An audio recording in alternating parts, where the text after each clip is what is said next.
The TVWAN News is proudly brought to you by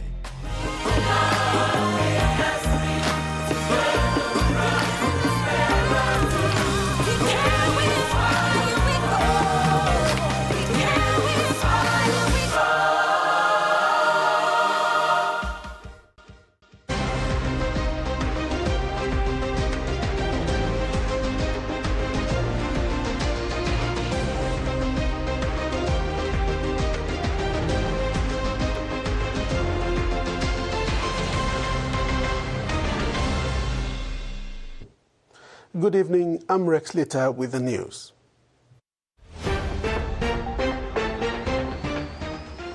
In this edition, Yafi found guilty on all charges. UK gifts PNG with King's colours, and Morocco's aim for premiership.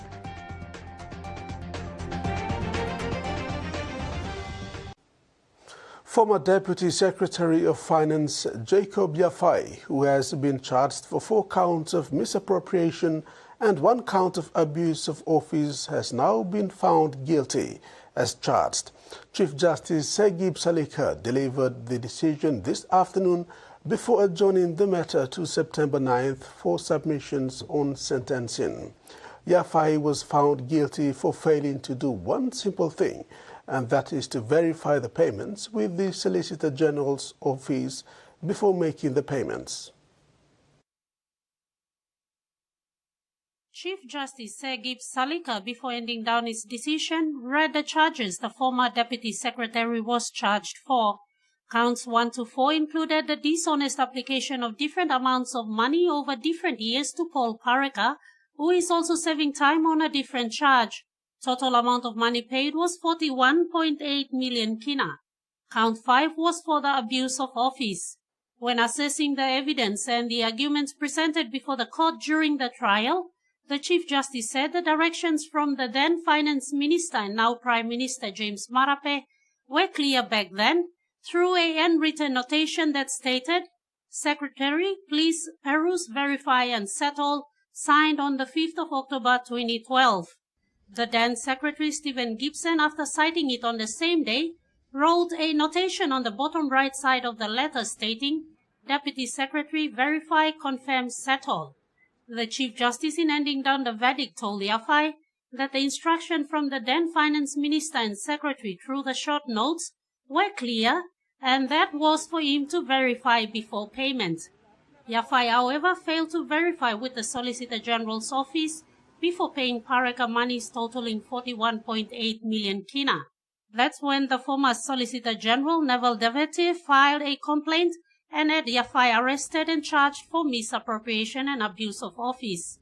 Solicitor General is responsible for any brief-outs by the state to private law firms, and any payments to be made to them should be done in consultation with this government office.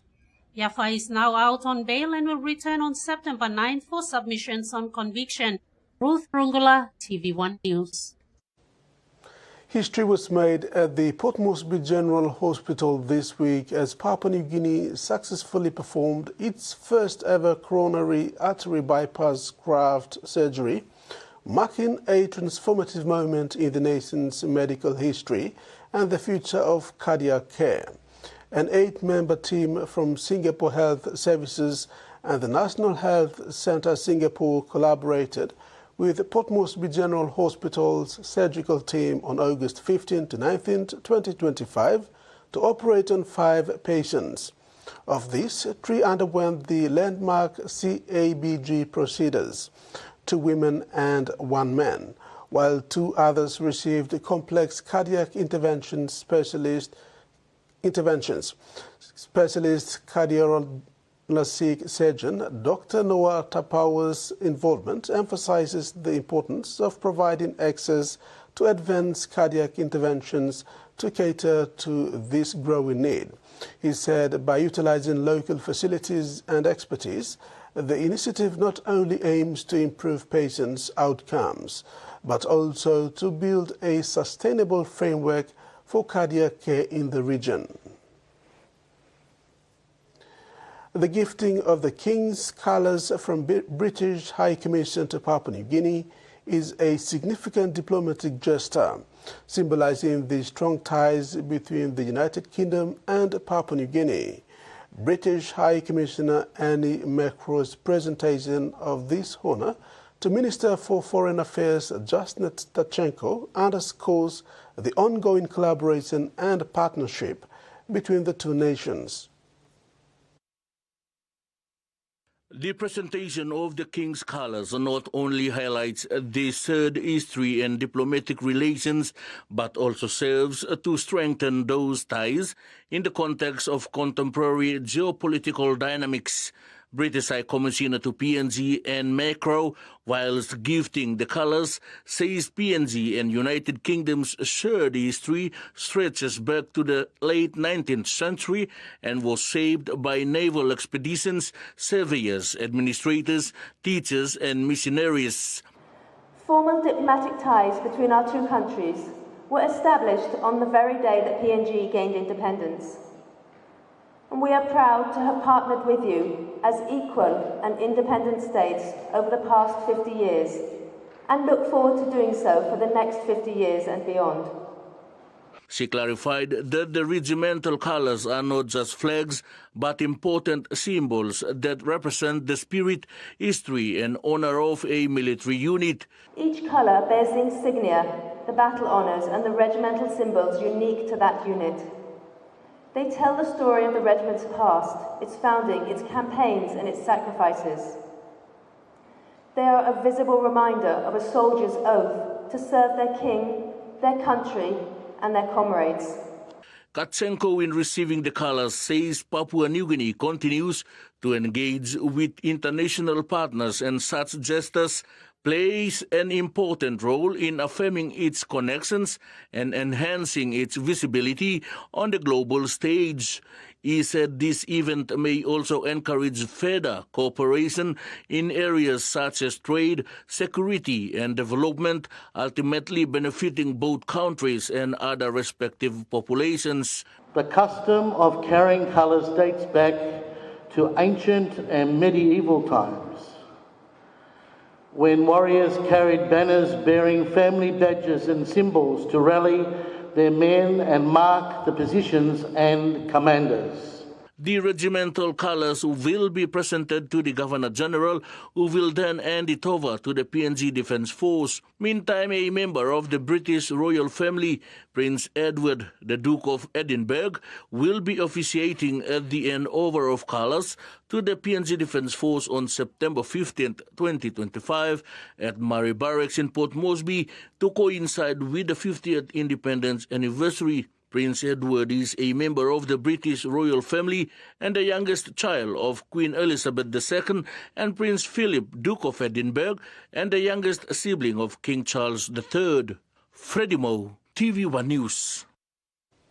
Meantime, Minister for Foreign Affairs Justin Tachenko, on behalf of the government, sincerely thanked the government of the United Kingdom for this important gesture and look forward with great anticipation to the upcoming royal visit, which will be a defining moment in the country's Golden Jubilee celebrations.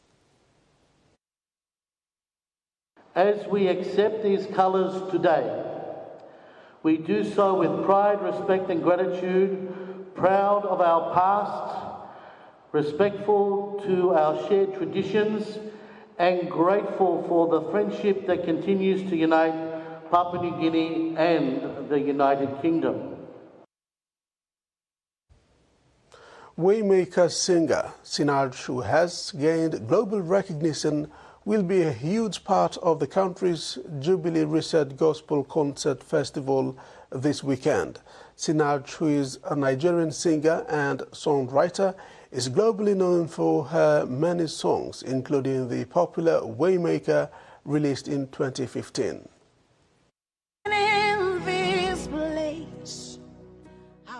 In 2015, Sinach released Waymaker. 10 years later, Sinach will be part of the Papua New Guinea's first ever Jubilee Reset Gospel Music Festival. Waymaker will surely be on Sinach's performance list. The song sent a powerful message during the COVID pandemic when it first came out. It was a hit. The song went viral and many artists made covers of the song, and it became a global anthem of encouragement. The song was originally sung by Sinach, a Nigerian gospel singer. According to Baylor University School of Music, Sinach testified that she was inspired to write Waymaker while she was going through a difficult time in her life. She said the Lord gave her a revelation, saying, "I am your Waymaker, I am your promise keeper." She has learned through the song that God can be trusted to make a way where there seems to be no way. Sinach has sung and made hits from her songs like I Know Who I Am, The Name of Jesus, Sing Alleluia, and many more. The Jubilee Reset Gospel Music Festival will have Sinach singing these iconic songs, and many are in hopes Waymaker is one of them. One thing I want to say is we are not doing this for ourselves. We're celebrating the 50 years coming here today. The next 50 belongs to our children. The next PNG 50 is for our children. That's why we're doing this. We're not doing this, okay, it's a concert or even, no, we want to do something that will set a pattern and set a momentum for our kids to enter something different. We've experienced that this first 50 years. Amen. Our children will be the ones that, and their children's children will see PNG 100. So this is our opportunity to come and do something and stand together, because we've seen it with ourselves. We want to see it for our kids as well. So it's a family day. The name of Jesus, higher than other names. Sinach also made a special request for a choir group in PNG to provide backup for her during her acts. A choir group has been created. It is led by vocal director Betty Tamanabai. They have been rehearsing every one of Sinach's iconic songs. Please come along on those days, Saturday and Sunday. And as you know, Sinach, the sound system is going to be next level. We are not going like, oh, you may give him the click. No, this is our offering. To us, we've seen this as this, our best offering for PNG to the Lord. So stage, sound, we are giving our best, and we know God will do the rest. So speakers, later they'll talk about the sound man, it will get you excited, but the lights and all these things. The sound guys are not, they're coming in from Australia, and the lights and everything. We're going all out because we want to give the best to our God. I think it's just it's more than just a celebration. I think we've come to complete we are arriving at a point where I believe it's a very significant timeline for the nation as a whole. The Gospel Festival is expected to bring about a worship experience that PNG needs as it reflects on 50 years as a sovereign nation. Jasmine Rajak, TVWAN News. This is TVWAN News. We'll have the day's other stories after these messages. Don't go away.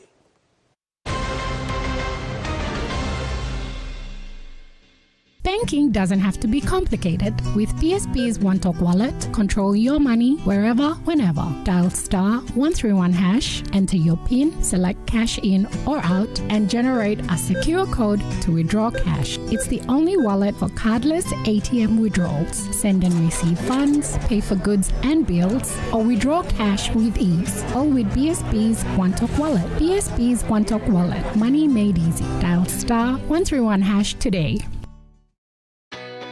A true champion is measured by their courage, their determination, and their passion to never give up and to always keep trying. With a delicious Milo in Milk taste and added nutrients, Milo in Milk is a great way to fuel our little champions with nourishing energy every day. Because true champions give it their all. Milo, PNG and Mia. Buying PNG made. We've been traveling along this road together for over 50 years. Ella Motors acknowledges the visionaries and hard work that have been the driving strength to continued nation building. We live, prosper, sustainably grow with the community, whilst developing quality mobility chains, aspiring to be your first choice on every occasion. Ella Motors, celebrating with Papua New Guinea throughout our independence golden jubilee.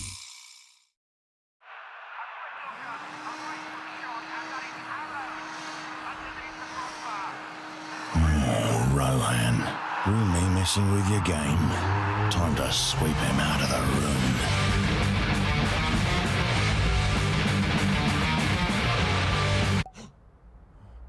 Or maybe not.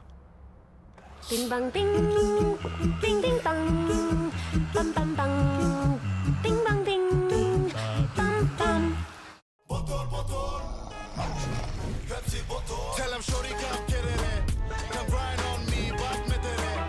Mommy get loose, get loose, get loose. Pepsi in my hand, ice cold, no excuse. I tell him who's gonna bring that roof down. Pepsi with the fresh sound. Tell him who's gonna bring that roof down. Pepsi with that fresh sound. Pepsi, give me some Pepsi bottle. Pepsi, you like it? Pepsi, you like it? Pepsi bottle. For Simon, life is simple. Dreams seem distant, yet hope remains.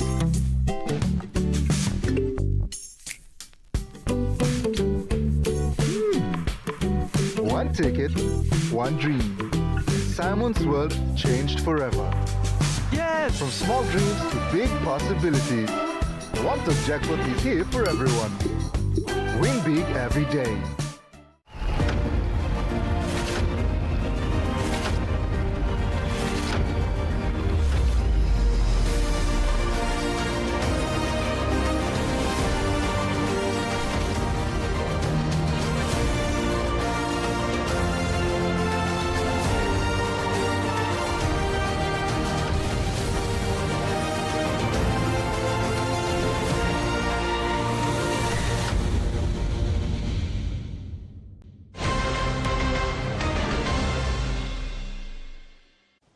Welcome back.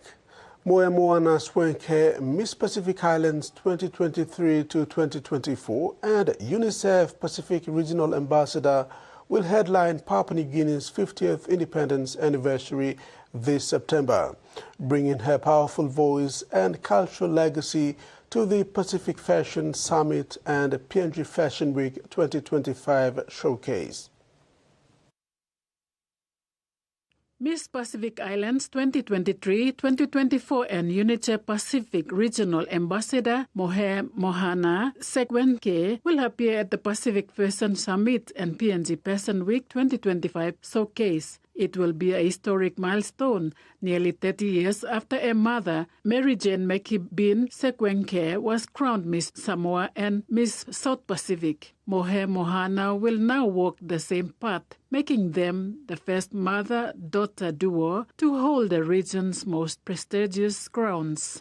PNG Fashion Week describes this legacy as a more than just a pageantry, but enduring strength of Pacific women and the cultural lineages they safeguard. Segwenke's work spans dance, writing, directing, and environmental advocacy. As a tutor at the Metavai Pacific Cultural Arts Center, she teaches traditional practices like Siva Samoa and Siva Afi as declarations of identity and not performances. Her collaborations with the Australian Museum, Samoa Tourism, and Samoa's Ministry of Women, Community and Social Development reflect her ability to match artistry with advocacy, transforming cultural practice into platforms for climate justice, gender equality, and youth empowerment. Ms. Segwenke will be in Port Moresby alongside regional and international guests this September for the landmark celebration of Papua New Guinea's 50th independence anniversary. Joanna Violet, TVWAN News. Over 150 village health assistants under Madang Provincial Health Authority, East New Britain Provincial Health Authority, and Catholic Church Health Services attended a week-long workshop in their respective provinces on safeguards implementation and reporting under the Child Nutrition and Social Protection Project recently. The training focused on promoting accountability in project implementation, inclusive engagement with communities, and transparent and ethical frontline service delivery. It empowered patients to act as agents of protection and inclusion and ensuring that the most vulnerable and respected heard and safeguarded throughout the project's life cycle. The objective is to enhance the adoption of priority nutrition interventions and improving purchasing power during the first 1,000 days of a child's life from pregnancy to age 2 through a community-based approach. The nation's capital now has a deputy governor in the new Motu Koita Assembly Chairman Russell Wavik. At his swearing-in ceremony, Wavik read and signed the oath before Magistrate Gary Unjo, pledging to be truthful and fulfill his duties as the chairman for the Motu Koita people and city residents. Wavik emphasized his mission to make sure development is seen in his term as the chairman for Motu Koita Assembly and deputy governor. City manager Ravo Frank said this small ceremony is significant. We are so thankful that you have made time available for this very important event and occasion as Deputy Governor will be sworn and as he takes his office as Chairman of Motu Koita and also Deputy Governor to provide leadership for our people in Motu Koita. Standing in the board of NCDC, which makes the paramount decisions of forward raising up of every citizen in the city. And I am here on a mission to represent Motu Koita Assembly and its people who are the landlords of the city, and that's our mission. Prime Minister James Marape has reaffirmed his government's commitment to the growth of small and medium enterprises or SMEs across Papua New Guinea, describing this sector as the backbone of inclusive and sustainable development and a central pillar of the Pangu-led government's reform agenda since 2019.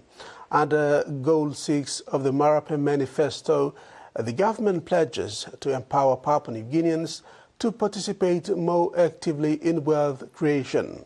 Marape said SMEs are the vehicles through which ordinary Papua New Guineans can harness their land, resources and creativity into income, jobs and prosperity.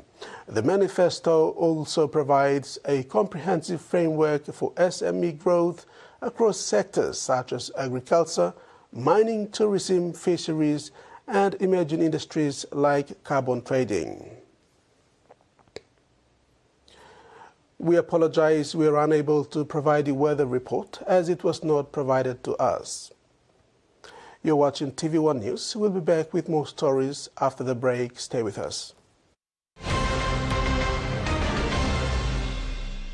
For too long, banking has felt out of reach for many. But now, PSP's One Talk Wallet is here to change that. Send and receive money, pay bills, and top up.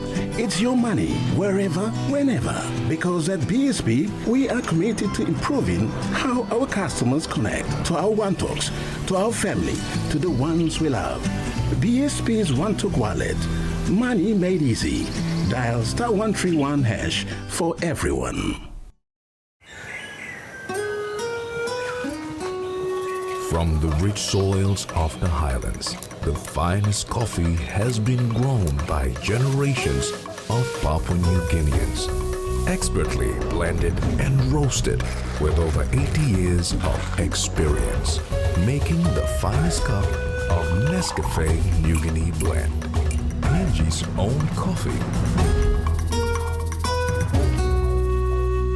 New Fabuloso multi-purpose cleaner with an irresistible fragrance that lasts all day long, creating a field of flowers in every corner of your home with an irresistible fragrance that lasts and lasts all day long. Fabuloso, irresistible fragrance. Enjoy life when we work together, making happy memories that last forever.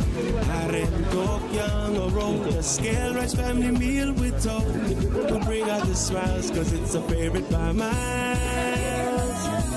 Seni Sigola, scale rice, low scale price. Seni Sigola, scale rice, low scale price. But you like him? Rugby League is a powerful force that unites Papua New Guinea and develops our youth.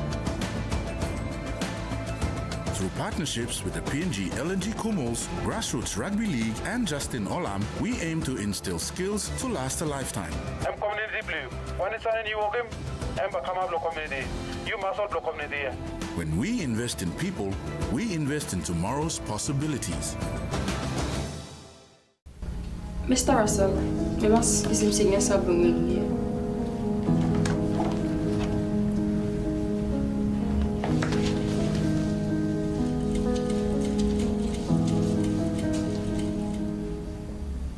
You survey yourself, you can put in one per complaint. I'm not giving big head. Online by doctor. Nah, also when I'm supposed me on data sorry kisimel. You think him good troll Sam, you like putting this plus sexual harassment report on Mr. Russell. Who said you making this black complaint?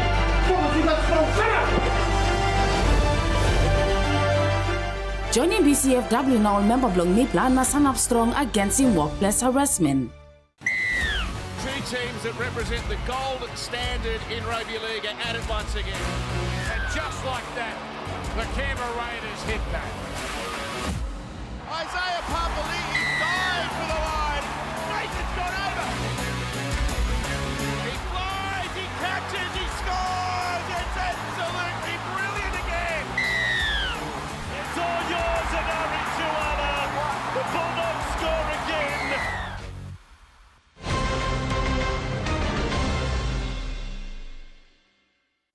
Thanks for staying with us. It's been nearly a month since Australia was struck by a national shortage of the medicine used to treat rheumatic heart disease. In the Northern Territory, rheumatic heart disease rates are among the highest in the world, disproportionately affecting remote indigenous communities. Now clinicians are calling for immediate action to address the drug shortage, saying it not only harms patients directly, but undoes the work of health initiatives which have been working on combating the disease for decades. Thomas suffered with rheumatic heart disease for nearly 7 years before being formally diagnosed. I was in and out of hospital since I was about 7-8 years old, and the doctors really didn't know what was going on. They first believed that it was an electrical fault within the heart. He was finally diagnosed at 14 and now works with the Deadly Heart Trek, an initiative working to eliminate rheumatic heart disease in remote Australia. You have to have penicillin needles every month. So for me, it's every 3 weeks. So we end up having around about 13, 14 needles every year. But the type of penicillin he needs, a drug commonly known as bicillin, is increasingly hard to come by. In July this year, Australia's supply, marketed under the brand name Extensilin and subsidised under the Pharmaceutical Benefits Scheme, was exhausted. People don't realise that rheumatic heart disease in Australia, we have some of the highest rates. And these kids that get diagnosed, because it's really mostly young people and it's predominantly females, they need their bicillin. In the weeks since Extensilin ran out, no alternative brands have been subsidised under the PBS, leaving clinicians in short supply of the life-saving medication. Now, clinicians here in the NT say the alternatives they do have are powder-based. They're prone to blocking up in syringes and can be extremely painful for the children who have to receive them. On the front lines, clinicians are calling for a solution, which could include further PBS listings or the drug's manufacture in Australia. We can deliver these fancy, expensive treatments like chemotherapy and so on, many very expensive medication, and the most basic and the cheapest medication we run out of. And why is that? Because this formulation of penicillin is used in disadvantaged populations across the world. On top of the health implications, they say a shortage undoes the important messaging of organisations like the Deadly Heart Trek. It sends the message that maybe this medicine is not important if the entire country doesn't have any, if the country of Australia is not responsible to deliver the medication, basic cheap medication that is required. It sends a message that maybe we don't matter.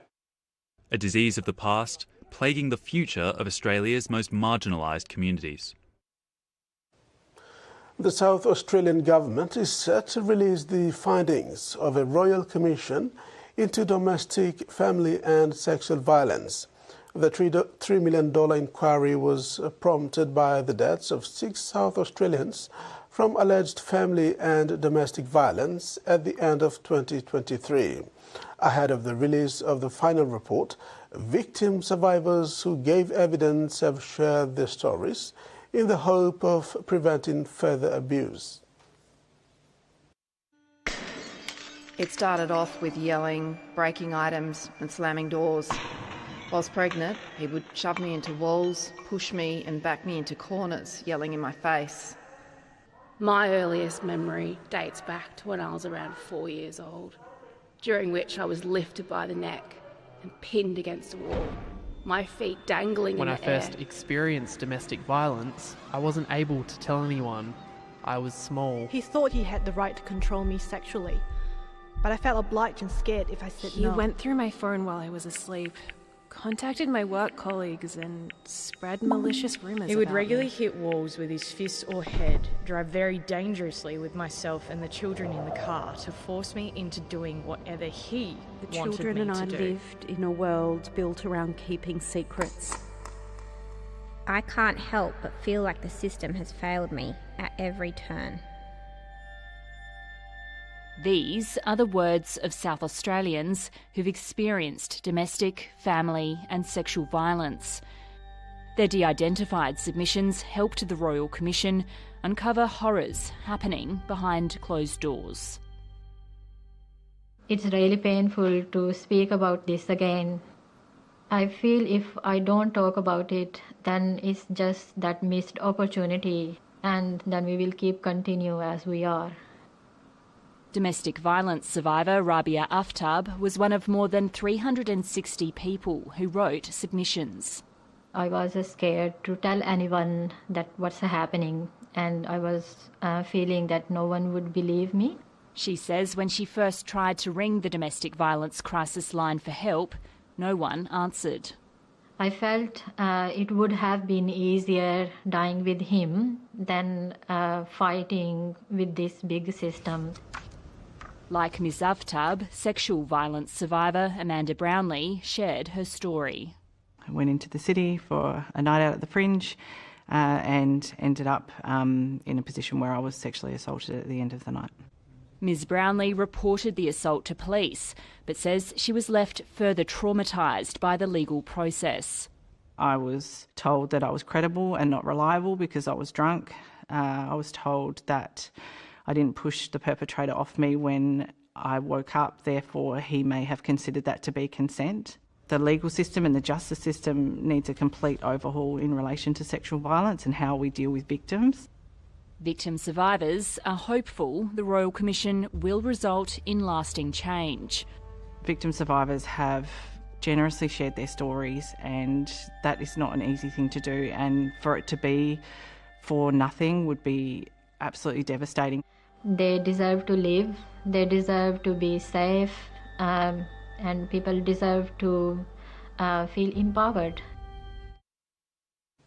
Foreign Minister Penny Wong has slammed Israel's decision to tear up the visas of Australian diplomats working in the occupied Palestinian territories, labelling the move unjustified.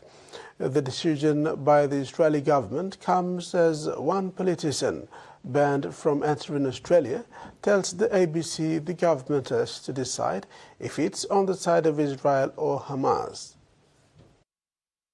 The announcement was made via social media on Monday night Australia time, with the Israeli Foreign Minister Gideon Saar saying that the visas of Australian representatives to the Palestinian Authority in the West Bank were being revoked. He cited two main reasons for doing so. Firstly, the Australian government's announcement last week it was moving to recognise a Palestinian state. And secondly, the government's decision to reject or cancel the visas of a number of Israeli figures in recent times. Those two issues together, Gideon Saar said, was evidence the Albanese government was fuelling anti-Semitism in Australia.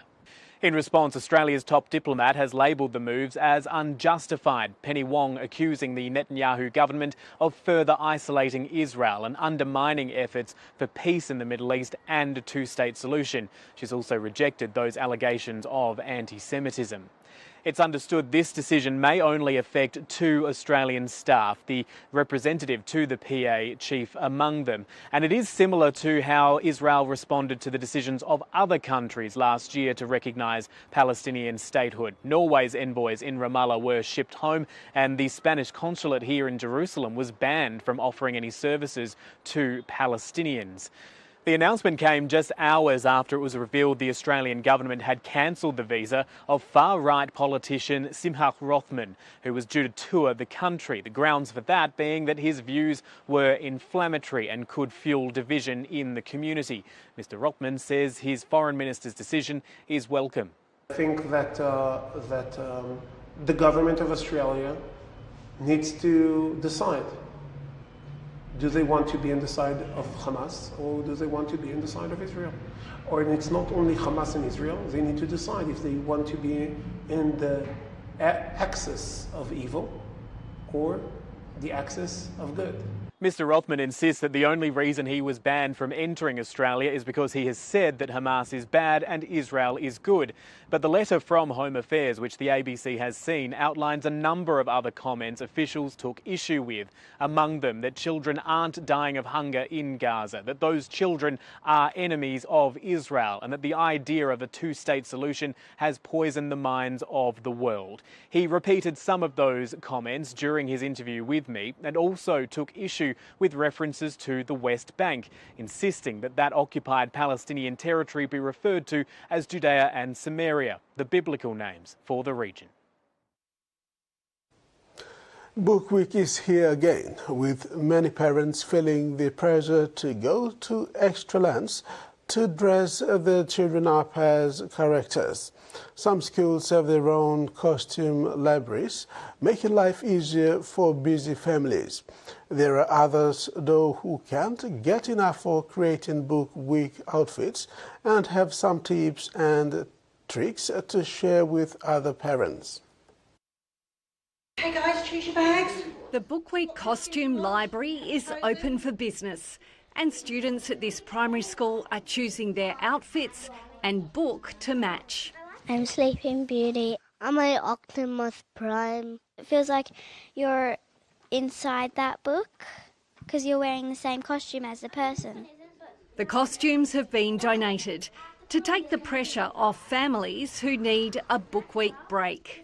Because it's so busy and the cost of living pressures as well, but mainly to have every child included and then them have agency. So the child chooses the book and the costume that they want. Book Week has been part of Australian school life for 80 years. It's all about lifting literacy and encouraging a love of reading. Whoa! Book Week introduces them to books even more in a fun way and hopefully gets them to engage more with their reading. For some parents, Book Week can stir up mixed feelings. Christina says, "I've got 5 kids and it's kind of a nightmare for me." Jenna says, "We love Book Week." And advice from Amber, never underestimate the power of cardboard and a glue gun. Mum Ebony and her family are big on Book Week. I think as a farming family, it kind of comes naturally to repurpose and create things out of nothing. They've made realistic trucks, motorbikes and spacesuits, using cardboard boxes, vinyl tape and clever paintwork. And I think that's probably the bones of every costume we've created, and apart from time and imagination, there's really not a lot of cost involved. A week to celebrate creativity, dressing up and most importantly, books. A small plane was towed away after crash landing yesterday on a golf course in Sydney's north.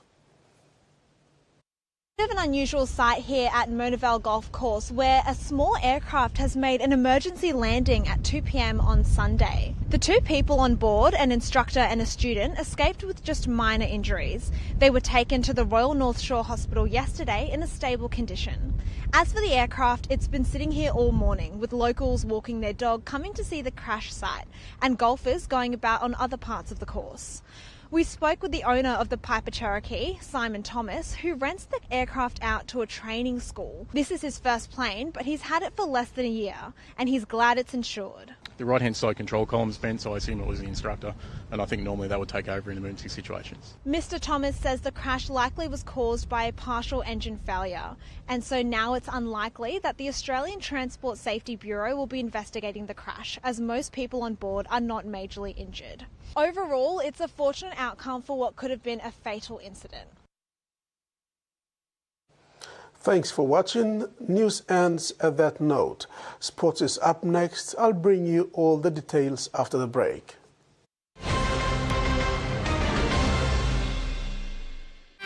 Life is about making memories, sharing new adventures. Go beyond the familiar. Don't let bacteria hold you back from experiencing the world.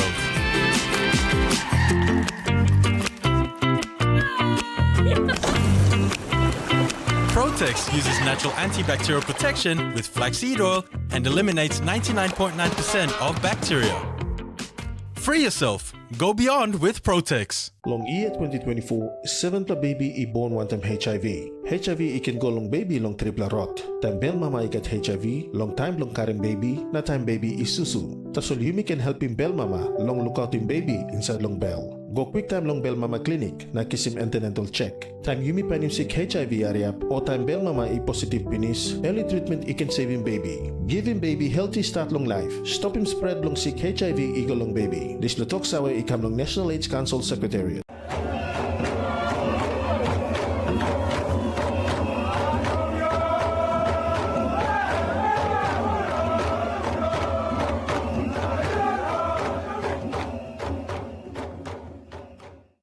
Digicel Business.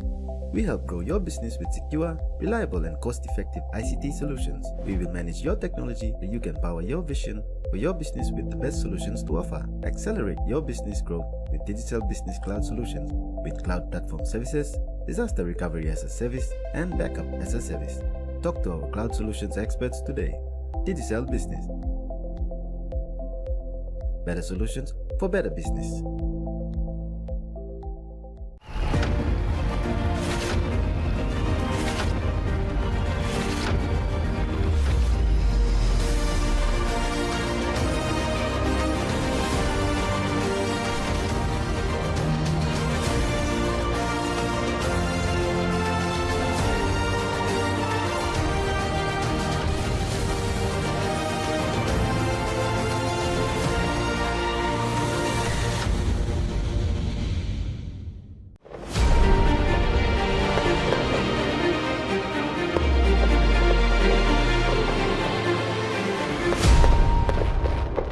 Hello everyone, wherever you are in Papua New Guinea.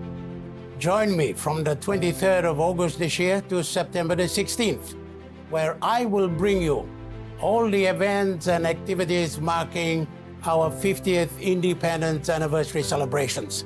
So stay at home, the comfort of your home. There'll be at least 7 major events on TVWAN, as NBC TV and MTV, where I will be bringing all of that to you.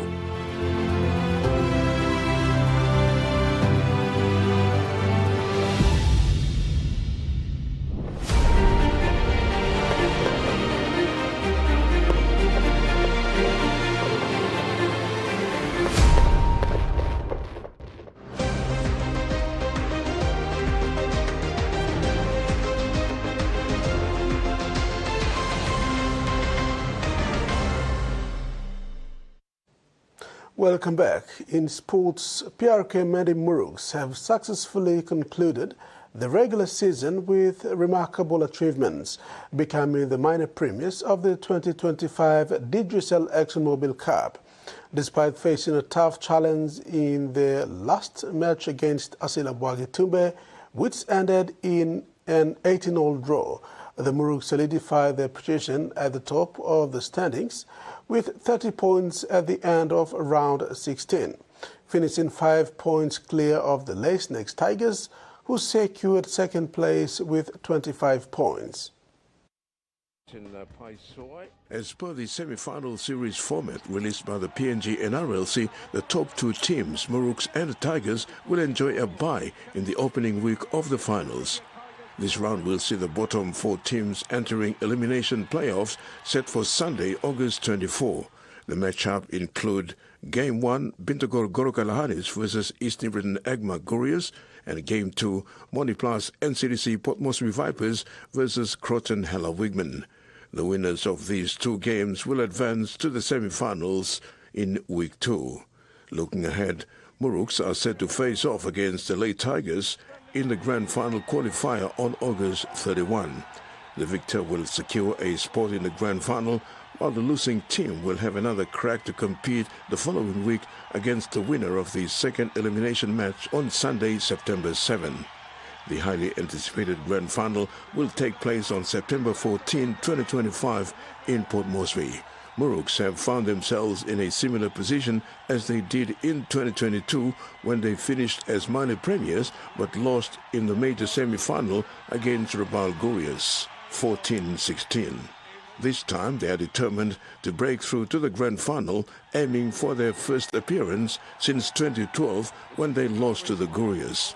Historically, Muruks have enjoyed one of the most prosperous periods in their history in the mid-2000s, winning the Digicel Cup 3 consecutive years from 2006 to 2008. With this legacy and their current momentum, the Southern Highlands franchise is poised to make a strong push for the Premiership title in the coming playoff series.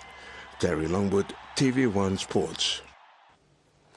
AFL schools competition has returned in West New Britain province after a 6-year hiatus. New Guinea Islands Regional Development Manager Alphonse Jagambaufu said in anticipation some good AFL talent come out of the competition when it commences. The school's AFL competition in West New Britain conducted successful trial games recently as part of revival efforts of the code in the province. Interestingly, many schools have shown interest to register for the 2026 season. AFL PNG, in conjunction with schools AFL in the province, are anticipating a big tournament next year. Players will be playing for their respective schools. The winning team will then compete at the Provincial Schools Tournament. AFL PNG, who is piloting the initiative alongside New Guinea Islands Region AFL, indicated it is looking at trialling out 4 schools competition, Biala, Hoskins, Kove and Kimbe, before they can expand the program. NGI AFL Regional Development Manager Alphonse Jagambaufu is anticipating some good AFL talents to come out from the competition when it commences. He thanked each participating school, players and sponsors for supporting the trial competition as they work towards reviving AFL in West New Britain province. The former Secretary of PNG Taekwondo, Edward Kasman, has raised concerns about missed opportunities for local fighters to attend international tournaments and gain valuable training and experience. He criticized the PNGTF for initially preventing athlete Gibson Mara from attending a high-performance training program in China, stating that such opportunities are essential for improving the standard of the sport in the country. Kasman emphasized the importance of providing athletes with access to top coaches and training programs to elevate their skills and quality for world championships. The former secretary of PNG Taekwondo, Edward Kasman, has criticized the PNG Taekwondo Federation for not supporting opportunities for fighters in elevating their skills with access to coaches and training programs to qualify for world championships. He said the China program that Gibson Mara attended would have opened doors for more athletes. Kasman stressed that the challenge is with the national executive body to organize with providing more local athletes with such opportunities. Now it comes back down to PNG and how we organize ourselves and organize our athletes to get to places like that. 2027 Pacific Games just around the corner, I keep talking about. And so we've got about 2 years. And to put them in that environment now, this year, will be a great start. He added that course-wise, it's cheaper with the facility in one location, which entails 2 to 3 months of intense training. You put them in that environment, it's cheaper, it's you get everything in one location, you know, so it would make sense for Papua New Guinea to look that direction. It's not a 2-week camp, intense and you're out. It is 2, 3 months, 5-month program, you know, and that's a lot of value for money.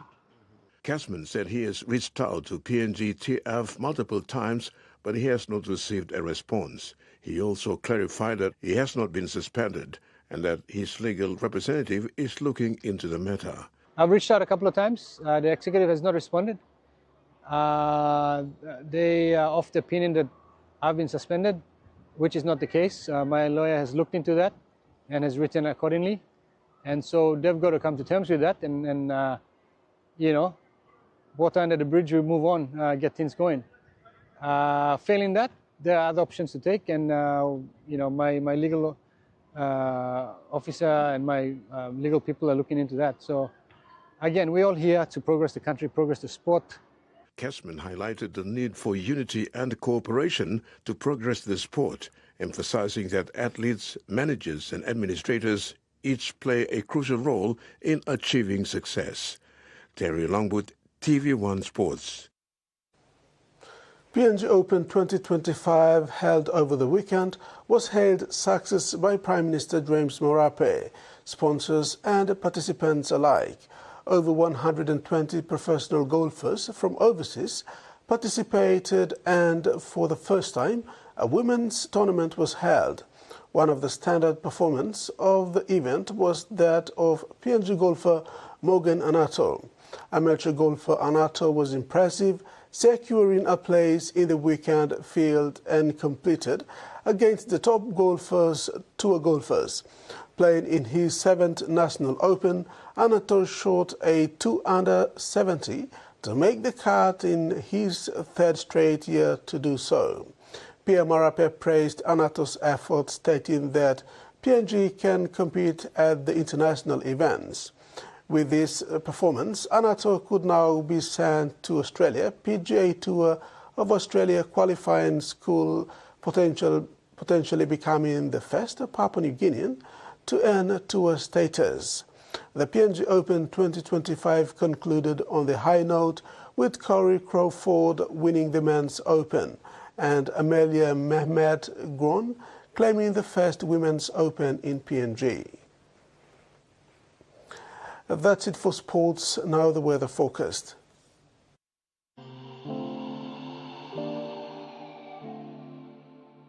In regional forecast, southern Port Moresby, partly cloudy with possible few showers. Daru, cloudy periods with occasional rain showers and possible thunderstorms. Alatau, cloudy with periods of rain and possible thunderstorms. Momase, Ley, cloudy periods with some rain showers and possible thunderstorms. Wewak and Vanimo, cloudy periods with some rain showers and possible thunderstorms. New Guinea Islands, Kokopo Rabaul, mostly cloudy with rain showers and possible thunderstorms. Lorengau, cloudy skies with rain showers and thunderstorms. Buka, cloudy with occasional rain showers and thunderstorms. Highlands, Goroka, Barnes and Kundiawa, cloudy periods with rain showers and thunderstorms. Mediterranean Wabeg, cloudy skies with rain and thunderstorms. Ocean forecast for PNG areas for the next 24 hours. Coral and Solomon Seas, seas moderate to rough with southeast winds of 20 to 33 knots. Bismarck Sea, seas light to moderate with southeast to easterly winds of 10 to 20 knots with strong gusts over southern sector. And Pacific Ocean, seas light to moderate with easterly to southeast winds of 10 to 20 knots, increasing to 25 to 33 knots over southern sector. And coastal waters forecast, waters of southern PNG Indonesian border to Daru, to Kioi Island, to Kerema, to Yule Island, to Port Moresby, to Hood Point, to Samarai Islands, seas 0.5 to 1.5 meters, rising to 2.0 to 3.0 meters over warning areas. Waters of Insafen through Vitiaz, Dampier Strait, to Siasi Island, to Long Island, to Madang, seas 2.0 to 3.0 meters. And that wraps up the news tonight. From the news team, pleasant viewing. Good night.